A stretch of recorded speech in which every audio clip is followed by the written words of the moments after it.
ingorane ya mbere ni ukugira umugore umwe ntimwumvikane. iya kabiri ni ukubyarwa nawe ntubyare. iya gatatu ni ugutunga ukabura ukwerera ukabura n'ugabira ngo akwirahire kandi ibintu bifite. iya kane ni ukurwanya amategeko ya leta yasohotse utari buyakureho.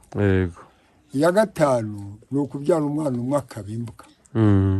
iya gatandatu ni ukugira abana bane batanu ukabura bo mu mwanya wawe watuma. iya karindwi ni ukuruhana na uri kumureba akabura icyo akumarira yafa akabura icyo agusigira.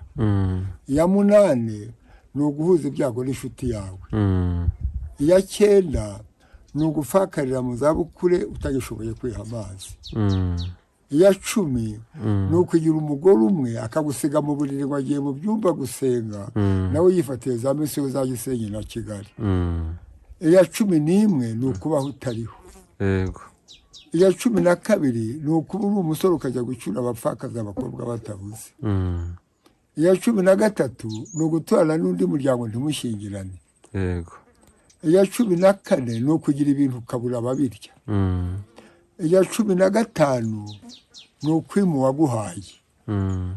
iya cumi na gatandatu ni ukumena ibanga n'inshuti mwaganiye mwiherere kumvuga n'uwari udahari. iya cumi na karindwi ni ugukirira mu buto ugasazira mu bukene. iya cumi n'umunani ni ukugira abagore bane batanu ukaburamo n'umwe wasubira mu kigo cyanyu ukumva kurundarunda. iya cumi n'icyenda ni ugusaba uwo wimye. iya makumyabiri ni ukuri icyo abandi bafite kandi nawe ufite amaboko n'amaguru.